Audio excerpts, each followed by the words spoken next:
बिस्मिल्लाहिर्रहमानिर्रहीम, अस्सलाम वालेकुम। पाकिस्तान फ्रंट में सलमान हैदर। ज़िमनी इंतखाबात के नताइज ने यूं लगता है कि नून लीग की सियासत में नई रूह फूंक दी है। साबिक वज़ीर आज़म मियां नवाज शरीफ की तवील अरसे के बाद सियासी मंजरनामे में एंट्री हुई है। मुखालफिन को आड़े हाथों लिया। लाहौर में 9 मुंतखब अरकान असम्बली से खिताब में मियां नवाज शरीफ ने कहा कि बानी पीटीआई अकेला मुजरिम नहीं, उसको लाने वाले भी बराबर के शरीक हैं। दूसरों को चोर और डाकू कहने वाले खुद चोर साबित हुए।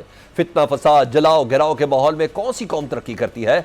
नून लीग के जाने के बाद बहुत तबाही हुई, मुल्क का सत्यानाश कर दिया गया। गुज़िश्ता दौरे हुकूमत में एक भी तरक्याती मंसूबा शुरू नहीं किया गया। अब सब चीज़ें बहाल करने की कोशिश हो रही है।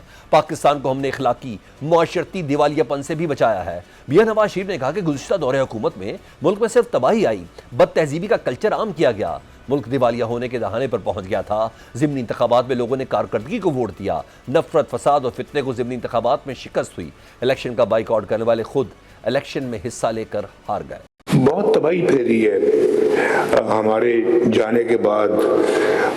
लोगों ने इस मुल्क के अंदर बदतमीजी, बदतहजीबी, दंगा फसाद और फितने इस मुल्क का सत्यानाश करके रख दिया। पाकिस्तान अगर वो तरक्की की रफ्तार हमारी रहती तो आज पता नहीं हम कहाँ पहुंचे होते। ना हमें IMF को कोई फिक्र होता, ना दुनिया के अंदर कोई हमारे फॉरेन एक्सचेंज का हमें कोई फिक्र होता। हमें तो आजकल यही फिक्र दे के बैठ गए हैं कि हमारे रिजर्व्स कितने हैं, IMF हमें ये करने देगा या नहीं करने देगा। तो हम खुद कई फैसले खुद नहीं कर सकते और गैरों के हाथ में इन्होंने दिए हैं, हमने नहीं दिए, इन्होंने दिए। जो पाकिस्तान का जो हाल था 2017 में, 2018 में, 18 से लेके फिर 22 तक क्या होता रहा पाकिस्तान में, वो सारी जिम्मेदारी इनके सर है। तो लोगों ने मेरा ख्याल है कि जो वोट दिया वो आपको कारकर्दगी की बना पे दिया है, आपके काम और आपकी मेहनत पे बलबूते पे दिया है। मैं शहबाज शरीफ साहब को और मरियम नवाज शरीफ साहबा को शाबाश देता हूँ। उधर वज़ीर आला पंजाब मरियम नवाज के भी मुखालफिन पर ताक वार थे। मरियम नवाज ने कहा, नवाज शरीफ की 40 साल सियासत को मिटाना आसान नहीं। हर दफा साजिशों का एक नया ग्रुप सामने आ जाता है। हर दफा कहा जाता है कि नवाज शरीफ की सियासत खत्म हो गई। नवाज शरीफ की सियासत खत्म करने वाले खुद खत्म हो गए। वो तारीख के किसी कूड़ेदान में पड़े हैं।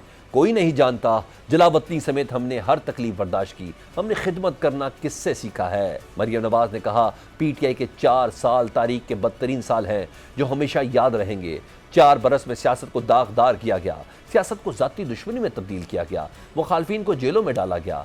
चंद बरस पहले जो आपने किया और रवायत कायम की, अगर आप इसका रोना रोते हैं तो कोई नहीं सुनेगा। और एक कड़ा वक्त भी देखा है, लेकिन खुशी मुझे इस बात की है कि मुस्लिम लीग नून ने कभी सियासी अमल से किनारा इख्तियार नहीं किया और जितनी भी मुश्किलात आई हैं तमाम का न सिर्फ बहादुरी से सामना किया, अवाम को अपनी ताकत बनाया और कभी किसी इलेक्शन का बॉयकॉट नहीं किया। और इलेक्शन का बॉयकॉट इन्होंने भी नहीं किया। मैं दोबारा आज ये बात कहना चाहती हूँ कि हर जगह, यहाँ पर मेरे सामने तमाम कैंडिडेट्स बैठे हैं, हर जगह इन्होंने अपने कैंडिडेट्स खड़े किए और हमें मौरूसी सियासत का ताना देने वालों ने कहीं अपनी बीवी खड़ी की, किसी ने कहीं अपना भाई खड़ा किया, अपना कजन खड़ा किया, अपना रिश्तेदार खड़ा किया और बड़ी मुनाफिकत से उन्होंने ये फैसला किया कि अगर हम इलेक्शन हार गए तो हम कहेंगे हमने इलेक्शन का बॉयकॉट किया। हर जगह इन्होंने अपने लीडर की तस्वीर भी लगाई, हर जगह इन्होंने अपने लीडर का नाम लेके इन्होंने कैंपेन की। अब आप लाख तावीलें घड़ते रहे। बात यह है कि अब अवाम को समझ आ गई है, ना आपके कोई जलसों में आता है, ना आपके कोई बहकावे में आता है। यही नहीं, मरियम नवाज ने ज़िमनी इलेक्शन में कामयाबी को कारकर्दगी और खिदमत की सियासत की फतह करार दिया। वज़ीर आला पंजाब ने कहा कि बदतमीजी, गालम गलोच, खवातीन को बुरा भला कहना, आवाज़ें कसना, ये सब PTI का वतीरा रहा है, मगर इस इलेक्शन में उनकी सियासत खत्म हो गई है। जितनी भी मुश्किलात आए, मुस्लिम लीग नून ने बहादुरी से मुकाबला किया। कभी सियासी अमल से इनकार किया, ना ही इलेक्शन का बाइकआउट किया। मियाँ वाली में भी तब्दीली आ गई है। धांधली होती है तो पूरी दुनिया देखती है। डस्का में आपने देखा, मरियम नवाज ने कहा कि हमें मरूसी सियासत का ताना देने वालों ने अपनी बीवी, भाई, रिश्तेदार खड़े किए। अवाम को समझ आ गई है कि PTI के बयानी से लोग अब बेवकूफ़ नहीं बनते, अब कोई बहकावे में नहीं आएगा। दूसरी जानिब नए सूबों और मजबूत मकामी हुकूमतों का मुतालबा जोर पकड़ने लगा है। दुनिया भर में बल्दियाती निज़ाम और छोटे इंतजामी यूनिट्स को अवाम के मसाइल हल करने का बेहतरीन निज़ाम माना जाता है, लेकिन पाकिस्तान में हर जमहूरी हुकूमत आने के बाद सबसे पहले मकामी हुकूमतों को ख़त्म करती है। नए सूबों की बात हो तो सियासी जमातें उसे जिंदगी और मौत का मसला बना लेती है। हालांकि छोटे इंतजामी यूनिट्स को गुड गवर्नेंस और करप्शन के खात्मे की बुनियाद माना जाता है। आजकल एमक्यूएम नए सूबों और मजबूत मकामी हुकूमतों का आलम उठाए नजर आती है, जिसके लिए एमक्यूएम की जानिब से तसलसल के साथ आइन के आर्टिकल 239 और आर्टिकल 140A में तरमीम का मुतालबा किया जा रहा है। हमारा अलमिया है कि हम एक इंतजामी मसले को सियासत की भीड़ चढ़ा देते हैं, जिसकी वजह से हमारा दायरों का सफ़र है कि ख़त्म होने का नाम नहीं लेता। मुबस्सिरीन कहते हैं कि वो अनासिर जिनके मफादात मौजूदा तर्ज हुकूमत से जुड़े हैं, वो एक संजीदा मामले को जज्बात की आड़ लेकर मुतनाज़ा बना देते हैं। ये भी एक हकीकत है कि दुनिया के किसी मुल्क में इतने बड़े बड़े एडमिनिस्ट्रेटिव यूनिट्स नहीं हैं। कोई भी मुल्क इतने बड़े बड़े एडमिनिस्ट्रेटिव यूनिट से आगे नहीं बढ़ा है। दुनिया के जोग्राफिया पर नजर दौड़ाएं तो नए सूबों के हामी अफराद और जमातों का मौक़िफ़ दुरुस्त मालूम होता है, लेकिन हमने ख्वामख्वाह एक इंतजामी मसले को सियासी मसला बनाया। हमारे कई रहनुमा नए सूबों की मुखालफत में इस हद तक दूर निकल गए कि उन्होंने वापसी का रास्ता नहीं मिल रहा, जिसकी मिसाल से इनकी तकसीम की मुखालफत पीपल्स पार्टी उसकी क़यादत है। हक़ाइक़ का जायज़ा लें तो चश्मकुश इंकशाफात सामने आए। पाकिस्तान में पहली मरदमशुमारी 1951 में हुई। उस वक्त आबादी 3 करोड़ 30 लाख थी, लेकिन हम अब तक सिर्फ 4 सूबे बनाकर बैठे हुए हैं। चारों सूबों के ज़मीनी हक़ाइक़ का जायज़ा लें तो हमें कई लूप होल्स नजर आते हैं। बलूचिस्तान की आज़ादी के वक्त आबादी सिर्फ 11 लाख थी। तकरीबन आधे पाकिस्तान का रकबा बलूचिस्तान के पास है। बलूचिस्तान की आबादी इस वक्त 1.5 करोड़ है। इतने बड़े एरिया में अमन व अमान कायम रखना नामुमकिन है। दुनिया में सिर्फ 12 मुल्क हैं जो पंजाब से बड़े हैं। पंजाब अगर एक मुल्क हो तो दुनिया का 13वां बड़ा मुल्क होगा। सिर्फ 31 ममालिक ऐसे हैं जो सिंध से बड़े हैं। पंजाब आबादी के लिहाज से पाकिस्तान का 52% है। बाकी 3 सूबों को मिलाएं तो पाकिस्तान का 48% बनते हैं। पंजाब 13 करोड़ आबादी का सूबा है। सिंध की आबादी 5.5 करोड़ है। हम कराची की आबादी का अब तक फैसला नहीं कर सके कि कोई कराची की आबादी 2 करोड़ कहता है, कोई कहता है कि 3 करोड़ है। दुनिया में इतने बड़े मुल्क नहीं जितने बड़े हमारे सूबे हैं। 41 ममालिक ऐसे हैं जो खैबर पख्तूनख्वा से बड़े हैं। दुनिया में 172 ऐसे ममालिक हैं जो रकबे में बलूचिस्तान से छोटे हैं। जब हम एडमिनिस्ट्रेटिव यूनिट्स को इस अंदाज में बनाते हैं तो गवर्नेंस ठीक नहीं हो सकती। हम आबादी के लिहाज से दुनिया के 10 बड़े ममालिक में 5वें नंबर पर हैं। चीन के 31 एडमिनिस्ट्रेटिव यूनिट्स हैं। भारत हमारे साथ ही आज़ाद हुआ। आज़ादी के वक्त भारत के 9 सूबे थे, आज 39 हैं। भारत हर इलेक्शन से पहले 1 या 2 नए सूबे बना देता है। अमेरिका आबादी के लिहाज से तीसरा बड़ा मुल्क है। अमेरिका की 50 रियासतें हैं। इंडोनेशिया 27 करोड़ की आबादी का मुल्क है, उसके 34 सूबे हैं। हम दुनिया में आबादी के लिहाज से 5वां बड़ा मुल्क है। आबादी 25 करोड़ और सिर्फ 4 सूबे हैं। एमक्यूएम के रहनुमा और फाकी वजीर मुस्तफ़ा कमाल ने नए सूबों के साथ साथ मकामी हुकूमतों के फंड्स का मसला भी उठाया है। मुस्तफ़ा कमाल पीपल्स पार्टी पर तनकीद करते हुए कहते हैं कि सूबे NFC अवार्ड में हिस्सा बढ़ाने की तो बात करते हैं, लेकिन प्रोविंशियल फाइनेंस कमीशन तश्कील की बात गोल कर जाते हैं। मकामी हुकूमतों को उनके हिस्से के फंड्स नहीं दिए जाते। मुस्तफ़ा कमाल ने कहा कि इस साल सिंध को NFC अवार्ड के 2400 अरब रुपए मिले हैं, जिनमें से कराची को 800 अरब रुपए मिलने चाहिए थे, मगर 100 अरब भी नहीं मिले। वफाक कहता है सारे पैसे वज़ीर आला को दे दिए जाएं, वज़ीर आला से लें। साबिक़ वफाकी सेक्रेटरी यूनुस ढागा भी वसाइल की तकसीम पर मुस्तफ़ा कमाल के मौक़िफ़ के हामी हैं। वो PFC के जरिए वसाइल की निचली सतह तक मुंतकिली की ज़रूरत पर जोर देते हैं। पंजाब में मकामी हुकूमतों का निज़ाम मुसलसल तख्ता मश्क बना हुआ है। नून लीग ने 2017 में बल्दियाती हुकूमतों को फ़ाल किया तो 2018 में इक़्तिदार संभालते ही PTI ने 2019 में उन्हें गैर फ़ाल कर दिया। इसके बाद से आज तक कानून साजी का खेल जारी है। नए कानून में मेयर और चेयरमैन ज़िला कौंसिल के ओहदे ख़त्म कर दिए गए हैं। अमली तौर पर ज़िले सतह पर वसाइल का कंट्रोल ब्यूरोक्रेसी को दे दिया गया है। मुंतखब मकामी नुमाइंदे डिप्टी कमिश्नर से सवाल नहीं कर सकेंगे। 2001 के बल्दियाती निज़ाम में डिप्टी कमिश्नर और DPO ज़िला नाजिम के मातहत और जवाबदेह थे, लेकिन नए कानून में ऐसा नहीं है। पंजाब के बल्दियाती कानून पर सबसे बड़ा एतराज़ गैर जमाती इंतखाब का है। हर यूनियन कौंसिल में 9 कौंसल्स मुंतखब होंगे जो 30 रोज़ में किसी भी जमात में शामिल हो सकेंगे। नाकदीन का कहना है कि ऐसा करके हॉर्स ट्रेडिंग का रास्ता खोला गया है। यही नहीं, यूनियन कौंसिल के चेयरमैन का इंतखाब बराह रास्त की बजाय बिलवास्ता होगा। पंजाब के नए बल्दियाती कानून में ज़िला लाहौर को मुकम्मल तौर पर शहरी इलाका करार दिया गया है। पंजाब में बहुत सी अथॉरिटीज़ बनाकर अमली तौर पर मकामी हुकूमतों को गैर मौसर कर दिया गया है, क्योंकि ये अथॉरिटीज़ बराह रास्त पंजाब हुकूमत को जवाबदेह होंगी। हर सूबे में नए सूबों की डिमांड हो रही है। सियासी पार्टियों के मंशूर देखें तो वहां भी नए सूबों की बात मौजूद है। शहीद बेनज़ीर भुट्टो ने तो मंशूर में डिस्ट्रिक्ट्स को बाख्तियार बनाने की बात की। मुस्लिम लीग नून के मंशूर में भी नए सूबे की बात की जाती है। 2012 में भी जब शहबाज शरीफ वज़ीर आला थे तो पंजाब असम्बली ने जनूबी पंजाब और बहावलपुर सूबा बनाने की करारदाद पास की थी। नून लीग खैबर पख्तूनख्वा में हज़ारा सूबे की हिमायत करती रही, लेकिन नून लीग सियासी मसलहत की वजह से आज खामोश है। तहरीक इंसाफ की क़यादत भी मुल्क में नए सूबों की हामी रही है। हर मुल्क ने अपने एडमिनिस्ट्रेटिव यूनिट्स को छोटा किया है। हम इन एडमिनिस्ट्रेटिव यूनिट्स को ऐसे ही रखकर बैठे रहेंगे तो आगे बढ़ना मुश्किल होगा। ये ऐसी हकीकत है जिसे हम जितनी जल्दी तस्लीम कर लें बेहतर होगा। हमें ये तमाम खराबी को ठीक करने के लिए आज पहला कदम उठाना चाहिए, वरना शतुरमुर्ग की तरह रेत में सर दबाने से मसाइल हल होने की बजाय बढ़ते ही रहेंगे। मकामी हुकूमतों को बाइख्तियार बनाया जाए या नए सूबे तश्कील दिए जाए। MQM से रहनुमाई थोड़ी ले लेते हैं। अरशद वोहरा साहब हमारे साथ मौजूद हैं, साबिक डिप्टी मेयर कराची हैं, MQM का रहनुमा हैं, मेंबर कौमी असम्बली हैं। अरशद वोहरा साहब, MQM की जानिब से मकामी हुकूमतों को बाइख्तियार बनाने और नए सूबों की तश्कील के लिए आर्टिकल 140A यानी और आर्टिकल 239 में तरमीम का मुतालबा किया जा रहा है।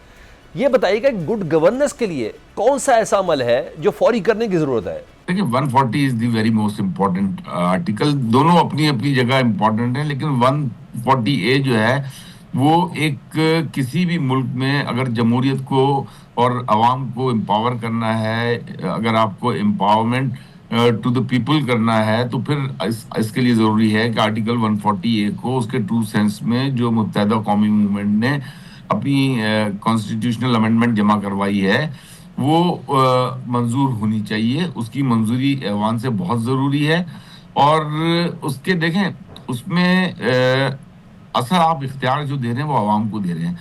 एक जो हमारे इस वक्त कॉन्स्टिट्यूशन में आर्टिकल 140 को सिर्फ 3 लाइनों में डिफाइन किया गया है, जिसमें कहा गया है कि financial, administrative and political powers. अच्छा, आप यहाँ पर तीनों में से कोई भी नहीं दे रहे हो, ना आप पॉलिटिकल पावर दे रहे हो, ना आप फाइनेंशियल दे रहे हो, ना आप जो है एडमिनिस्ट्रेटिव पावर्स दे रहे हो, क्योंकि एडमिनिस्ट्रेटिव पावर वजीर बल्दियात के पास होती है। पॉलिटिकल पार्टीज जो हैं वो अपने निचली सतह के थर्ड टियर की जो गवर्नमेंट है उसको इतनी इम्पोर्टेंस देती नहीं है। और फाइनेंशियल जो आपको NFC से पैसे मिलते हैं, आप उसको PFC के जरिए निचली सतह तक नहीं पहुंचाते। उसका ट्रिकल डाउन इफेक्ट जो है वो निचली सतह तक नहीं आता।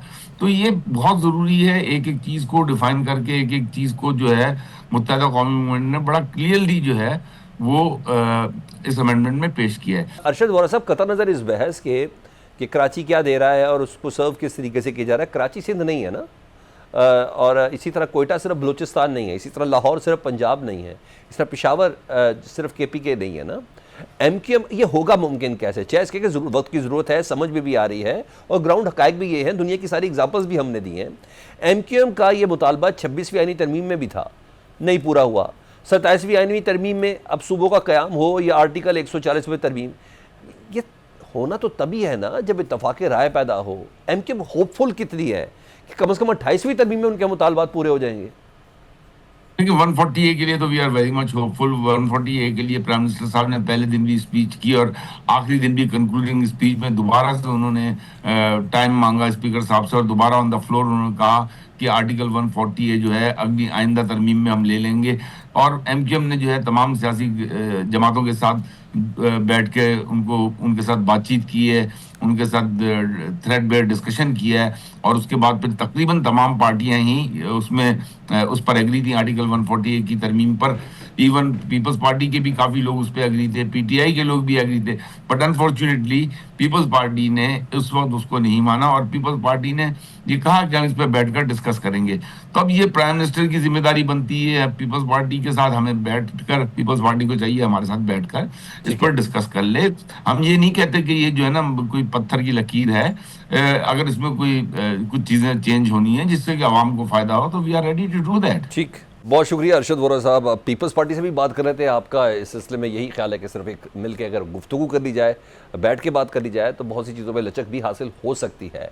शैला रज़ा साहबा, पीपल्स पार्टी की सीनियर रहनुमा, उनसे बात करें। शैला साहबा, मुल्क में नए सूबों का क़याम का जो मुतालबा है ना, अभी ज़ोर पकड़ रहा है ना, लेकिन पीपल्स पार्टी सिंध में नए सूबों के क़याम की मुखालफत कर रही है। एक तो इसकी वजह एड्रेस कर दें, हालांकि थोड़ा सा हिस्ट्री से रिलेट करें तो पंजाब में आप जनूबी पंजाब सूबा बनाने के हक़ में हैं, सिंध में क्या मसला है? सबसे पहली बात तो यह है कि सिर्फ MQM के जो रिप्रेजेंटेटिव्स हैं इस वक्त जो असेंबली में, बाकी जो नीचे अवाम है और कोई भी सिंध में नहीं चाहता कि नया सूबा बने। सिंध एक जो है वो उसकी एक तारीख है। और जहाँ तक जनूबी पंजाब है तो जनूबी पंजाब में खुद आवाज है।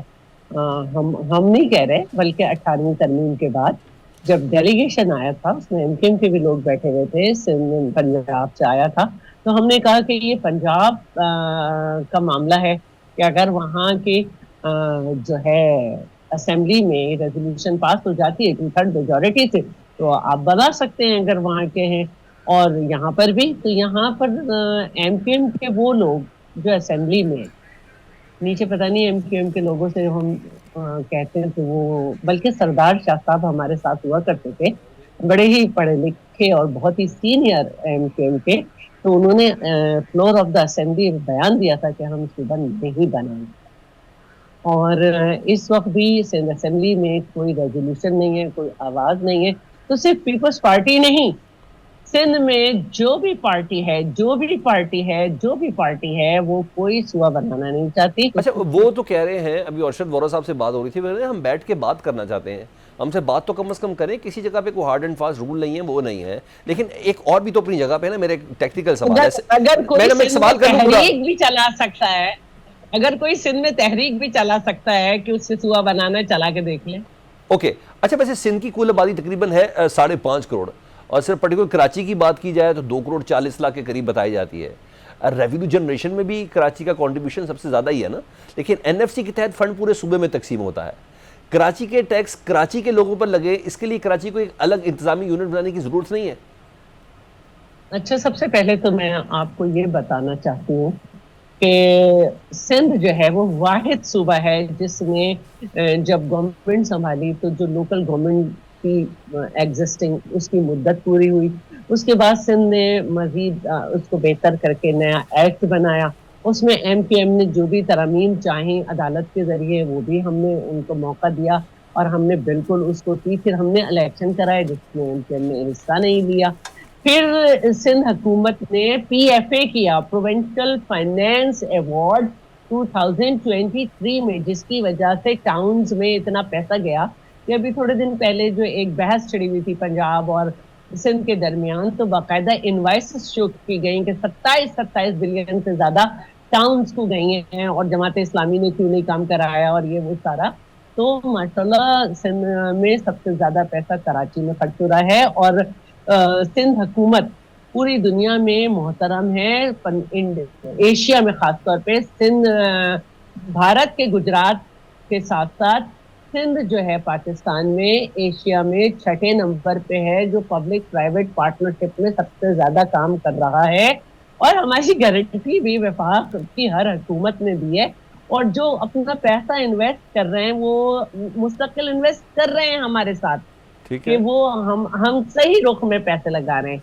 हाँ, कुछ मंसूबे फेडरल और प्रोविंस के ऐसे हैं जो मुद्दतों से परेशान कर रहे हैं, उसमें चाहे नून लीग की गवर्नमेंट हो, वो मिलियंस में लगाते हैं, हम बिलियंस में लगाते हैं। और पीटीआई ने तो जो है वो सारे वो मंसूबे बंद कर दिए थे, प्रोविंशियल और फेडरल के, और सिर्फ फेडरल के जो सिंध में थे, और K4 को भी अपनाने से इनकार कर दिया था, और उस पर हम अकेले ही कर रहे हैं काम। S3 का भी मसला बड़ा हो गया था, फिर उसको एक्निक में ले जाया गया क्योंकि पीटीआई ने मना कर दिया था। तो अब ये सारी सूरत हाल है, सबसे ज्यादा काम हो रहा है हमारे यहाँ। नए इंतजामी सूबों पर पीपल्स पार्टी की टेक क्या है, या आपने जाना, कहना यह है कि एमकेएम ने यह सवाल रेज किया, लेकिन कुछ भी हो, कहीं ना कहीं मरकज में ये इत्तेहादी तो है। मुस्लिम लीग नून इस सिलसिले में क्या सोच रखती है? ज़िशान रफ़ीक साहब, सूबाई वज़ीर बल्दियात, वो हमारे साथ मौजूद हैं। ज़िशान रफ़ीक साहब, बल्दियाती निज़ाम को मजबूत बनाने के लिए पंजाब हुकूमत ने भी आर्टिकल 140A में तरमीम का मुतालबा किया, और एमकेएम का भी यही मुतालबा है। बतौर वज़ीर बल्दियात आप क्या समझते हैं कि लोकल बॉडीज़ के मैकेनिज़्म को मजबूत बनाने के लिए आइन में कौन सी तरमीम होनी चाहिए? बिस्मिल्लाहिर्रहमानिर्रहीम। बहुत शुक्रिया सलमान भाई। सलमान भाई, इसमें सबसे इम्पॉर्टेंट चीज़ ये है कि अगर आप लोकल बॉडीज़ की पूरी हिस्ट्री को उठा के देखें तो इसकी कंटिन्यूटी जो है ना, वो एक बहुत बड़ा क्वेश्चन मार्क रही है हमेशा से। तो बिल्कुल आइन के अंदर मौजूद है कि सूबे जो हैं वो बल्दियाती इलेक्शंस करवाएंगे, लेकिन फिर आपको मालूम है कि सूबों ने ऐसी चीज़ें भी की, जैसे 2018 के अंदर एक चलता हुआ बल्दियाती इलेक्शन था तो उस वक़्त की हुकूमत जो पंजाब की थी, बुज़दार हुकूमत, उसने उसको घर भेज दिया एक नोटिफिकेशन के ज़रिए, और इलेक्टेड लोगों को, जो 58,000 इलेक्टेड लोग थे, तो वो घर चले गए। तो अब बुनियादी चीज़ ये है कि उनकी सिक्योरिटी ऑफ टेन्योर जो है ना वो बड़ा इंपॉर्टेंट है। मैं समझता हूँ कि सिक्योरिटी ऑफ टेन्योर होना चाहिए तमाम बल्दियाती अदारों का, जो भी इलेक्टेड अदारे हों। तो फिर ऑब्वियसली इनकी एक कंटिन्यूटी जो है ना वो भी होनी चाहिए, ताकि अगर जब एक टेन्योर ख़त्म हो तो उसके बाद अगले टेन्योर के इलेक्शंस जो है ना वो गवर्नमेंट जो है ना वो फौरी तौर पे करवा दे। अब आपको बताऊं कि पाकिस्तान मुस्लिम लीग नून ने हमेशा अपने दौरे हुकूमत के अंदर बल्दियाती इलेक्शंस करवाए हैं, तमाम के तमाम। अगर आप हमारे अदवार उठा के देख लें तो हमने अपने अदवार के अंदर बल्दियाती इलेक्शंस करवाए हैं। 90s से लेकर अगर आप चलें तो 90s में भी जो हमारी गवर्नमेंट थी पंजाब में भी और वफाक में भी हमने बल्दियाती इलेक्शंस करवाए। फिर 97 का जब सेकंड दौर शुरू हुआ उसमें भी हमने 98 के अंदर इलेक्शंस करवाए। फिर उसके बाद 2013 में जब नवाज शरीफ साहब तीसरी दफ़ा प्राइम मिनिस्टर बने थे और पंजाब में भी हमारी गवर्नमेंट थी, उस वक्त भी हमने बल्दियाती इलेक्शंस करवाए और आज भी अल्हम्दुलिल्लाह हम बल्दियाती इलेक्शंस करवाने जा रहे हैं। करवाए, लेकिन अब एक चीज़ थोड़ी सी इम्पैक्ट है ना कि बल्दियाती निज़ाम को मजबूत करने की आप बात करते हैं, लेकिन ये भी हकीकत है कि अब आप लोग ही बल्दियाती इंतखाबात से थोड़ा राह फरार इख्तियार करते हुए भी नज़र आ रहे हैं। आप लोगों ने जो नया कानून बनाया इसके मुताबिक गैर जमाती इंतखाब होंगे, चलें समझ में आ गई, यानी हर यूनियन कौंसिल में 9 कौंसलर मुंतखब होंगे जो 30 रोज़ में किसी भी जमात में शामिल हो सकेंगे। तो ये तो फिर आप खुद ही हॉर्स ट्रेडिंग का भी तो रास्ता खुद ही खोल रहे हैं ना। नहीं, ऐसी बिल्कुल बात नहीं है। अगर आप कानून पूरा पढ़ के देखें, किसी एक जगह पे भी ये नहीं लिखा हुआ कि हम गैर जमाती इलेक्शंस करवाएंगे। बात सिंपल सी ये है कि ये जो हमने इंडिपेंडेंट लोगों को पार्टी ज्वाइन करने की वहाँ पे शिक रखी है, वो ये इसलिए है कि जितनी जमातों को ये हक़ है कि वो अपनी जमातों के टिकट्स दें, उतने ही लोगों को ये भी हक़ है कि वो अगर इंडिपेंडेंट लड़ना चाहिए तो वो भी लड़ लें।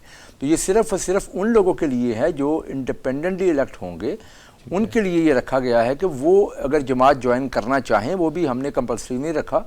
तो वो अगर ज्वाइन करना चाहिए तो उसके लिए हमें 30 दिन का टाइम रखा है। उसकी वजह ये कौन होंगे सर? इंडिपेंडेंट काउंसलर्स हो सकते हैं ना, मेंबर जो यूनियन काउंसलर्स के इलेक्ट होंगे उनमें इंडिपेंडेंट्स भी हो सकते हैं।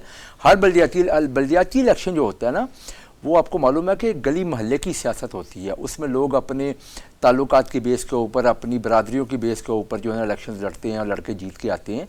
तो उसमें बहुत सारे लोग, ये अगर आप तारीख में उठा के देखें, इंडिपेंडेंट्स जो है ना वो इलेक्ट होके आते हैं, जमातों से हट के लोग इलेक्ट होके आते हैं। तो उनके लिए हमने रखा है कि अगर इंडिपेंडेंट इलेक्ट होके आते हैं तो उसके बाद वो जमातों को अगर ज्वाइन करना चाहें तो वो इस प्रोसीजर के जरिए ज्वाइन कर सकते हैं। ठीक है। तो मेरा नहीं ख्याल कि इसमें कोई ऐसा इबहाम है।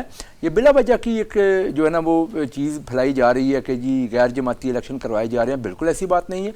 इसमें यूनियन काउंसिल के अंदर भी जो इलेक्शंस होंगे उसमें भी जमातें जो टिकट्स दे सकती हैं, और ऊपर वाला जो टियर है हमारा जिसमें म्यूनसिपल कमेटीज़ के होंगे या म्यूनसिपल कॉरपोरेशंस के, टाउन कॉरपोरेशन या तहसील काउंसिल्स के, उसमें भी जमातें टिकट्स दे सकती हैं। ठीक।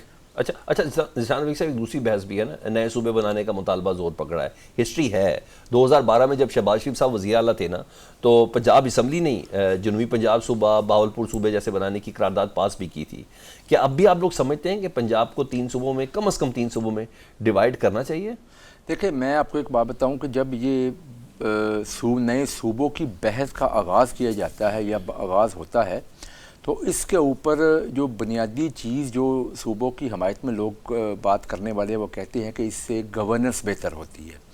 अगर इस बात को मान लिया जाए कि छोटे सूबों से गवर्नेंस बेहतर होती है, तो फिर तो मेरा ख्याल है कि अगर इस तर्ज पे चला जाए तो फिर तो सबसे बड़ा सूबा पंजाब है, उसकी कारकर्दगी तो सबसे ख़राब होनी चाहिए। लेकिन ये बिल्कुल उल्ट है। पंजाब की कारकर्दगी तमाम सूबों से बहुत ज़्यादा बेहतर है। इसको सिर्फ मैं नहीं कह रहा, इसको पूरी दुनिया इसको मान रही है। तो मैं समझता हूँ कि कारकर्दगी बेहतर होने का जो मज़ीद बेहतर हो सकती है, मैं बेहतर हो जाएगी। अगर कारकर्दगी बेहतर होने का जो पैरामीटर है वो छोटा सूबा या बड़ा सूबा नहीं होता, वो उस सूबे की जो लीडरशिप होती है, जो सूबे के जो चलाने वाले होते हैं, जो हुकूमत होती है, उसकी कारकर्दगी असल में होती है। तो पंजाब ने तो आज साबित किया ना जी कि पंजाब इस मुल्क का सबसे बड़ा सूबा है, लेकिन पंजाब की कारकर्दगी बाकी तमाम सूबों से कई गुना बेहतर है। लोग कंपैरिजन शहरों के करते हैं, लोग कंपैरिजन सूबों के करते हैं, लोग अदारों के करते हैं सूबों के अंदर जो हैं, तो लोगों को पंजाब का एक वाज़ेह फ़र्क नज़र आता है बाकी सूबों से बेहतरी का। अच्छा, तो ये तो है बुनियादी चीज़ जो सूबों की बात जहाँ से की जाती है। दूसरी बात ये है कि जो आपने बात की 2012 के अंदर जब ये जनूबी पंजाब की सूबे की बात आई थी, तो उस वक़्त हमारा ये मौक़िफ़ था कि जनूबी पंजाब सूबे के हम किसी भी इस चीज़ के अगर लोगों की डिमांड हो तो हम इसके कोई खिलाफ नहीं है, लेकिन उतना ही हम समझते थे कि बहावलपुर जो है वो भी उतना ही इम्पॉर्टेंट है, क्योंकि ये एक उस आपको मालूम है कि उस वक्त एक बहस के अंदर ये चीज़ थी कि जनूबी पंजाब एक सूबा बने। तो अगर इनकी ऐसी चीज़ें होनी थी तो फिर उसके वक्त ये चीज़ थी कि बहावलपुर के लोगों की फिर डिमांड थी कि अगर बनना है तो फिर उनको जनूबी पंजाब से नहीं, उनसे अलहदा किया जाए। करारदाद आ गई तो और क्या, बिल्कुल मैं वही बात कर रहा हूँ ना, करारदाद जब आई तो उसका मकसद बुनियादी तौर पे यही था। लेकिन मैं समझता हूँ कि देखें ना, अगर ज़रूरत है तो बिल्कुल होने चाहिए, लेकिन ज़रूरत के पीछे एक बात असल में ये होनी चाहिए कि ज़रूरत किस चीज़ की है। गवर्नेंस बेहतर हो तो भाई मैं पूछता हूँ कि गवर्नेंस बेहतर अगर छोटे सूबे के हिसाब से होनी है तो छोटे सूबा को पकड़ के देख लेना। तो सबसे बड़े मैं तो ये कह रहा हूं मैं आपसे पूछता हूँ सर, पंजाब सिर्फ लाहौर तो नहीं है या फैसलाबाद मेरी बात वाला तो नहीं है, जो छोटे सूबे है ना, नहीं इस तरह की बात नहीं है। पंजाब के आप किसी जिले में चले जाएं, पंजाब के किसी शहर में चले जाएं जाके, आपको पंजाब के हर जिले के अंदर, हर शहर के अंदर, चाहे जनूबी पंजाब हो, चाहे जो है नॉर्थ पंजाब की तरफ आप चले जाए, चाहे सेंट्रल पंजाब की तरफ आप चले जाए, आपको पंजाब की कारकर्दगी एक जैसी नजर आएगी। आपको तमाम शहर अच्छे नजर आएंगे, आपको देहातों में काम होता नजर आएगा, आपको सड़कें बनती नजर आएंगी। अब हमने जो सड़कें बनाई है 20,000 किलोमीटर सड़कें हमने इस पहले 1.5 साल के अंदर बनाई है, जो इंशाअल्लाह बहुत जल्द इसको 30,000 किलोमीटर वो पंजाब के हर कोने में बनी है सड़कें। अब इस साल सीएम पंजाब ने 10,000 मजीद इंशाअल्लाह इसी फाइनेंशियल ईयर में ऐड करेंगे, तो 30,000 का टारगेट हम लेके जाएंगे। आज पंजाब के अंदर सफाई का निज़ाम है तो पंजाब के हर जिले के अंदर सफाई का निज़ाम है, पंजाब के हर देहात के अंदर सफाई का निज़ाम मौजूद है। तो इसमें हमने कोई लाहौर तक तो नहीं रखा या हमने बड़े शहरों तक तो ये चीज़ें रखी।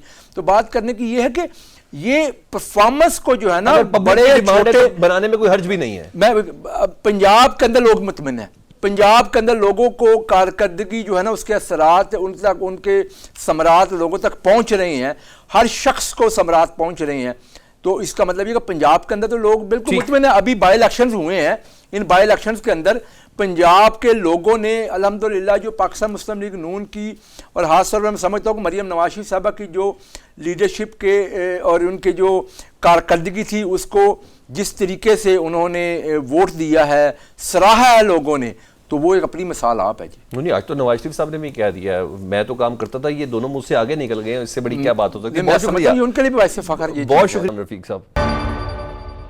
IMF की करप्शन से मुतालिक चार्जशीट के बाद हुकूमत के मुआशी बेहतरी के दावे के लिए एक बड़ा झटका और आया है। 4 साल में मुल्क में बेरोजगारी की शरह बढ़कर 7.1% हो गई, जो कि साल 2020-21 में 6.3% थी। दही इलाकों में बेरोजगारी 5.8% से बढ़कर 6.3% हो गई, जबकि शहरी इलाकों में तनासुब 7.3% से बढ़कर 8% तक पहुंच गया है। यह हम नहीं कह रहे, वफाकी दाराशुमारियात के कौमी लेबर फोर्स सर्वे के नतायज कह रहे हैं। लेबर फोर्स सर्वे के मुताबिक पाकिस्तान की 3.3% आबादी बेरोजगार है। गुज़िश्ता 5 साल में बेरोजगारी में 0.8% तक इजाफा हुआ। पाकिस्तान में बेरोजगारी की शरह बढ़कर 7.1% हो गई। मुल्क में इस वक्त तकरीबन 80 लाख अफराद बेरोजगार हैं। बेरोजगार अफराद में से 46 लाख यानी 57.5% अफराद पढ़े लिखे हैं। सर्वे में बताया गया है कि तकरीबन 10 लाख अफराद आला तालीमी डिग्रियों के बावजूद रोजगार से महरूम हैं। बेरोजगार अफराद की सबसे बड़ी तादाद का ताल्लुक 15 से 29 साल की उम्र के गिरोह से है। वजीर खजाना मोहम्मद औरंगजेब समेत नुमाइंदे बार बार मुआशी इस्तेहकाम की नवीद तो सुनाते हैं, लेकिन सवाल यह है कि यह कैसा मुआशी इस्तेहकाम है जो रोजगार के मौके पैदा करने की बजाय बेरोजगारों की फौज पैदा कर रहा है। माहिरीन कहते हैं कि जब तक अवाम को रोजगार नहीं मिलता, मुआशी इस्तेहकाम के दावे हवा में कले बनाने के मुतरादिफ है। लेबर फोर्स सर्विस के मुताबिक साल 2023 की मरदमशुमारी के मुताबिक मुल्क की आबादी 24,14,90,000 है। लेबर फोर्स की तादाद 7,72 लाख से तजावुज कर गई है। मुल्क में वर्किंग एज पॉपुलेशन की शरह 43%, गैर फाल आबादी 53.8% हो गई है। लेबर फोर्स सर्वे के मुताबिक सर्विसेज सेक्टर रोजगार की फराहमी में टॉप पोजीशन पर है। रोजगार फराहमी में ज़रूरी शोबा दूसरे और सनती शोबा तीसरे नंबर पर है। सर्वे में सामने आया है कि 2020-21 में रोजगार में ज़रूरी शोबे का हिस्सा 37.4% था, जो 2024-25 में कम होकर 33.1% रह गया, जबकि खिदमात के शोबे का हिस्सा 37.2% से बढ़कर 41.2% हो गया। रोजगार में सनती शोबे का हिस्सा मामूली कमी के साथ 25.4% से 24.9% हो गया है। सर्विसेज सेक्टर में 3,18,30,000 अफराद बरसरे रोजगार हैं। ज़रूरी शोबे में 2,55,30,000 अफराद को रोजगार मुयसर है, जबकि सनती शोबे में 1,98,60,000 अफराद बरसरे रोजगार हैं।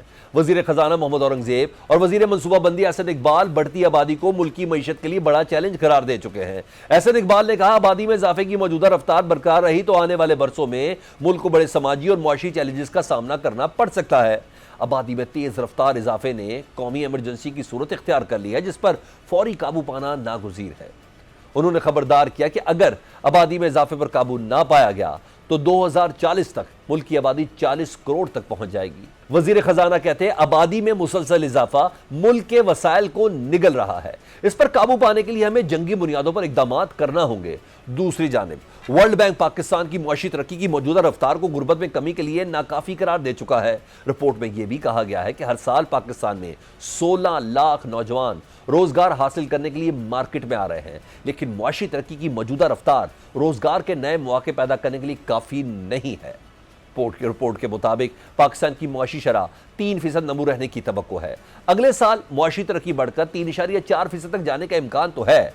वर्ल्ड बैंक की रिपोर्ट में कहा गया कि इस साल पाकिस्तान में गुर्बत की शरह 21.5% रहने का इम्कान है। आलमी बैंक ने गुर्बत में कमी और मेयार जिंदगी में बेहतरी के लिए मुआशी तरक्की में बेहतरी पर जोर दिया है। रिपोर्ट में बताया गया कि बेहतरी बुनियादी तौर पर तामीराती और लॉजिस्टिक शोबे में तेज रफ्तार तरक्की के बायस मुमकिन हुई, जिससे मजदूरों की आमदनी में इजाफा हुआ। बैंक ने खबरदार किया कि तामीराती और लॉजिस्टिक जैसे गैर रस्मी शोबों में मुलाजमतों की नापायदारी गुर्बत में कमी के तसलसल के लिए एक बड़ा खतरा बन सकती है। दूसरी जानिब IMF ने यह वार्निंग दी है कि अगर पाकिस्तान में गवर्नेंस को बेहतर नहीं किया गया तो इक्तिसादी तरक्की स्ट्रक्चरल तौर पर महदूद रहेगी, यानी मईशत ऊपर नहीं उठ सकेगी, चाहे पॉलिसी कितनी भी अच्छी बना ली जाए। बेरोजगारी पर बात करेंगे, जिसके लिए हमारे साथ मौजूद हैं माहिर माशियात खाकान नजीब साहब। खाकान नजीब साहब, लेबर फोर्स सर्वे आज सामने आया, जिसके मुताबिक बेरोजगारी की शरह बढ़कर 21 साल की बुलंद तरीन सतह यानी 7.1% पर पहुंची है और गुज़िश्ता 5 साल में बेरोजगारी में 8% तक इजाफा हुआ। आप बताइएगा कि वो कौन से फैक्टर्स हैं जिनकी वजह से बेरोजगारी में इजाफा हुआ है? देखिए, एक तो समझने की बात यह है कि दुनिया में सवाए इकोनॉमिक ग्रोथ के, यानी कि इकोनॉमिक एक्सपेंशन हो रही हो, चाहे वो मैन्युफैक्चरिंग में हो, सर्विसेज सेक्टर में हो, एग्रीकल्चर में हो, और कोई तरीका नहीं है नौकरियां निकालने का। अनफॉर्चुनेटली कोई भी मुल्क जो 24 बार IMF के दर पे गया हो और अब एक प्रोग्राम में हो, वो एक स्टेबलाइजेशन के मोड में ही रहता है, जिसका मतलब ये है कि हम इकोनॉमी को स्लो करके, डिमांड को तोड़कर, so economic slowdown due to stabilization policies is a key link in creating less jobs in Pakistan. अगर आप 2-3% पे ग्रो करते हैं तो आप पाकिस्तान में 8-10 लाख नौकरियां निकालते हैं, जबकि 20 लाख 25 लाख हमारे यंग लोग जो हैं एंटर करते हैं जॉब मार्केट। सो ऑब्वियसली आपका अनएम्प्लॉयमेंट बढ़ती है। इन्वेस्टमेंट स्लो रही है बिकॉज हमने वो काम नहीं किए जो इन्वेस्टमेंट को बढ़ा सकें। प्रोडक्टिविटी एग्रीकल्चर की स्लो है, तो जो प्रोडक्टिविटी शिफ्ट्स हैं एग्रीकल्चर ने, उन्होंने कोई नई एम्प्लॉयमेंट जो है वो नहीं क्रिएट की, बल्कि आपने देखा होगा कि एग्रीकल्चर में एम्प्लॉयमेंट कम हुई है अगर आप इसी सर्वे को देखें। इसी तरह इंडस्ट्रियल परफॉर्मेंस वीक रही है, और सबसे बढ़ के ऑब्वियसली जो फ्लड्स आए हैं उन्होंने भी इम्पैक्ट किया है। स्किल्स की जो मिसमैच है, that itself plays a big role in this, right. जो वर्कफोर्स की स्किल्स चाहिए, they haven't kept pace with the changing requirements, हम उस तरह के स्किल्ड लेबर नहीं बना सके। ये सब वो वजूहात हैं। और फिर हमेशा मैं कहता हूँ कि चूंकि फंडामेंटल रिफॉर्म नहीं कर पाए हम इकोनॉमी का, चाहे वो एनर्जी सेक्टर हो, ईज ऑफ डूइंग बिजनेस हो, डीरेगुलेट करना हो, प्राइवेटाइज करना हो, ये सब काम नहीं कर पाए, तो इकोनॉमी को स्पेस ग्रो करने की हम दे नहीं पाए। हमारा ग्रोथ फ्रेमवर्क जो है वो ब्रोकन है। इन सब चीज़ों को जब मैं देखता हूँ तो ये कोई ऐसी बात नहीं है कि हमें लगे कि अनएम्प्लॉयमेंट क्यों बढ़ गई है। इन सब वजूहात से अनएम्प्लॉयमेंट जो है वो 6.3 लेकिन खान साहब के अभी चंद रोज पहले IMF की मईशत के ऊपर एक चार्जशीट ही थी जो पाकिस्तान के खिलाफ आई। अब ये जो सर्वे है लेबर फोर्स सर्वे, ये भी सामने आया। इसमें एक और पॉइंट भी है ना कि पाकिस्तान की जो 60% से ज़्यादा आबादी नौजवानों पर मुश्तमिल है और लेबर फोर्स के सर्वे के मुताबिक 10 लाख अफराद आला तालीमी डिग्रियों के बावजूद रोज़गार से महरूम है। ये बताइए ये कितना कंसर्न की बात है और हुकूमत को ऐसा कौन सा मॉडल दरअसल अपनाना चाहिए जिससे बेरोजगारी की शरह कम हो? So one of the important tasks of the 5 governments in Pakistan, federal and the 4 provincial governments, बल्कि आप गिलगित बल्तिस्तान भी ऐड कर सकते हैं, is to create opportunities for the people of Pakistan. Not directly employment, but create the ambience, the systems, जिसे कहेंगे the frameworks. और अगर आप पाकिस्तान में देखें तो ये डीपली कंसर्निंग है ना। क्यों? क्योंकि एक ब्रेन ड्रेन होता है, लोग बाहर जाते हैं, दो वो सर्विसेज अपनी फराम करके आपको फॉरेन एक्सचेंज भेजते हैं, बट ये एक ओवरऑल जिसे कहते हैं हम प्रोडक्टिविटी जो है वो बढ़ा नहीं पाए, एक स्किल्स का मिसमैच है, फिर मार्केट लिंक्ड स्किल्स ट्रेनिंग नहीं आप दे पा रहे, हायर एजुकेशन के रिफॉर्म्स, और फिर पूरा एक इन्वेस्टमेंट एम्बियंस और इन्वेस्टमेंट क्लाइमेट बनाना जिसमें इन्वेस्टर पाकिस्तान में अपनी जो कमाई भी करता है वो री इन्वेस्ट करे, ना कि वो जाकर बैरून मुल्क सरमायाकारी करे, चाहे वो प्रॉपर्टी में ही क्यों ना कर रहा हो। और फिर जो एक्सपोर्ट ड्रिवन सेक्टर्स हैं, चाहे वो एग्रो हो, चाहे वो टूरिज्म हो, चाहे वो टेक्सटाइल हो, they all need upgrade. Why do they need an upgrade? Because आपकी पैदावारी सलाहियत किसी भी सेक्टर में देख लेंगे कंपैरेटिवली बहुत लोअर है to the countries that you are competing with. So अगर आप इन सब को देखें तो जो यंग टैलेंट है वो एब्जॉर्ब नहीं कर पाती हमारी इकोनॉमी। अब पाकिस्तान को आज भी उन्हीं चीज़ों की ज़रूरत है कि टैक्सेशन को ब्रॉडन करें और बेस तो बढ़ाएं, बट उसको कम करें मैन्युफैक्चरिंग पे भी। और आप बहुत अच्छे एंकर हैं, थोड़ी देर के लिए बिलीव करेंगे you are the number 1 anchor. आप पे इतना हाई रेट ऑफ टैक्सेशन है 38.5%। If you go and work in UAE और some place in middle east तो टैक्स 5 से 9% रह जाता है। So you will also think कि क्या मैं यहाँ से प्रोग्राम करूँ या वहाँ चला जाऊँ। इसी तरह हमने CVT लगाई हुई है, इसी तरह 18% GST है। इन सब चीजों को देखें, पाकिस्तान को अपने ग्रोथ मॉडल को फंडामेंटली जो माइक्रो इकोनॉमिक इनएफिशिएंसीज है उसको ठीक करने की जरूरत है, वरना ये जो मैक्रो स्टेबिलिटी है ये बार बार डिस्टर्ब होती है पाकिस्तान की और एक मैक्रो फिस्कल क्राइसिस शुरू हो जाता है। ठीक है, अच्छा एक और मामले को भी एड्रेस कर दें। इसी रिपोर्ट में है ना, इस सर्वे के मुताबिक सर्विसेज सेक्टर रोजगार की फरामी में टॉप पोजीशन पर है, लेकिन जो ज़राई शोबा है, जैसे आपने पहले भी बताया कि रोजगार की फरामी में इसमें कमी आई है। ज़राई शोबे का हिस्सा 37.4% था जो 2024-25 में अब कम होकर 33.1% रह गया। क्या ये सैलाब की वजह से कम हुआ है? क्या वजूहत आपको समझ आती है? देखिए, एक वैसे ही मुल्क के जब स्ट्रक्चर चेंज हो रहे होते हैं तो वो लो प्रोडक्टिविटी एग्रीकल्चर से लोग शिफ्ट करना चाहते हैं शहरों की तरफ। ये याद रखिए मेरी बात कि जो GDP ग्रोथ है वो चाहे अमेरिका को देख लें, यूरोपियन कंट्रीज को देख लें, जो डेवलप्ड ममालिक हैं, उन सब में सिटीज से आती है। नौकरियां भी सिटीज में निकलती हैं, इंडस्ट्री भी सिटीज के अराउंड ग्रो करती है। पाकिस्तान में सर्विस सेक्टर भी सिटीज के अराउंड ग्रो करेगा। एग्रीकल्चर जो है वहाँ तो खेती बाड़ी होती है, ट्रैक्टर चलते हैं, मैकेनाइज हो जाता है, वो तो एक प्रोडक्टिविटी गैप हमारे यहाँ चल रहा है, सिर्फ उसको पूरा करने की जरूरत है। ये हम कर नहीं पा रहे ट्रांजिशन सो दैट नौकरियां क्रिएट हो in the city states that we must be creating. Pakistan आज भी फंसा हुआ है, प्रोविंसेस बना लें, क्या कर लें। You have to now structure your economy around the hubs which create job opportunities for the people of Pakistan. और आखिर में हमेशा याद रखें कि रूरल अर्बन माइग्रेशन बहुत हुई है। Pakistan is a highly urbanised economy today, it's no more a rural economy जैसे पहले हुआ करता था। ये एक आखिरी बात जरूरी इसमें यह कि एक दरीना मौका है, एक स्टेबिलिटी है मुल्क में, इसको जाया ना करें कि आप 24 बार ICU के डॉक्टर के पास गए हैं। इस स्टेबिलिटी को यूज करें कि ये सारे काम अगले 2 साल रह गए हैं, गैप बहुत थोड़ा है। मैं बार बार एम्फसाइज करता हूं, अगर IMF एंगेजमेंट खत्म होती है, अगले साल इतने बड़े डॉलर्स चाहिए होंगे, ये सारी चीजें ठीक करेंगे तो उस पोजीशन में आएंगे कि कंफर्टेबली फंड के प्रोग्राम। एक और भी चीज़ है ना खाकान नजीब साहब, कि अभी IMF की रिपोर्ट भी आई ना, गवर्नेंस एंड करप्शन रिपोर्ट आई थी, जिसमें कहा गया कि मुल्क में ना एलीट कैप्चर है। अगर पाकिस्तान में गवर्नेंस को बेहतर नहीं किया गया, इक्तिसादी तरक्की स्ट्रक्चरल तौर पर महदूद रही, तो बताइएगा ये एलीट कैप्चर पाकिस्तान का कितना बड़ा मसला है? So what is elite capture? सारी दुनिया जो है उसमें एलीट्स एग्जिस्ट करते हैं। पाकिस्तान में प्रॉब्लम यह है कि पाकिस्तान के जो एलीट्स हैं ना, वो एक खास किस्म के हैं। वो लो प्रोडक्टिविटी और सिर्फ प्रॉपर्टी, यानी कि जो पहले टेक्सटाइल में भी काम करते थे वो प्रॉपर्टी में चले गए। लो प्रोडक्टिविटी ओवरऑल, एक्सपोर्ट ओरिएंटेड होने की बजाय इनवर्ड लुकिंग आईएसआई, ये वो वाली आईएसआई नहीं है, ये इंपोर्ट सब्स्टिट्यूटिंग इंडस्ट्रीज, और उनको हम किसी तरह जिसे कहते हैं ना रेंटल मॉडल पे रखें, जिसमें हम उनको रिंग फेंस किए रखें कंपेटिटिव बिहेवियर से। सो आपको एक तो इस एलीट कैप्चर को इस तरह सोचना है।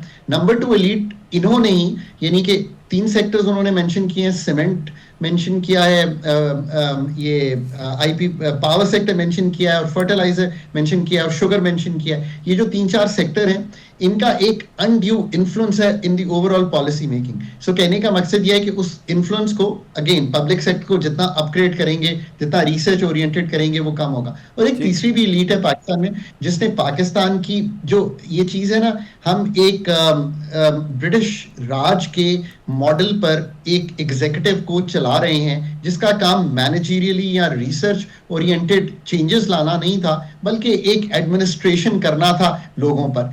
वो एक तीसरी, अब इन 3 को मैनेज करना है आपने, और आपने जो हमारी लीडरशिप्स हैं उन्होंने ये सोचना है कि ये ट्रांजिशन कैसे होनी है। ये ट्रांजिशन एक लॉन्ग टर्म पाकिस्तान को बेस फराहम करेगी टू ग्रो। खाका नजीब साहब माहिर मुशीर हमसे बात कर रहे थे। मुल्की सालमियत, सिक्योरिटी और शहरियों के तहफ़्फ़ुज़ में किसी किस्म का समझौता नहीं किया जाएगा। फील्ड मार्शल सैयद आसिम मुनीर का पाकिस्तान के दुश्मनों को 2 टोक पैगाम। फील्ड मार्शल सैयद आसिम मुनीर ने कहा कि मार्का हक में अफवाज पाकिस्तान के अज़्म ने पाकिस्तान का आलमी वकार बढ़ाया।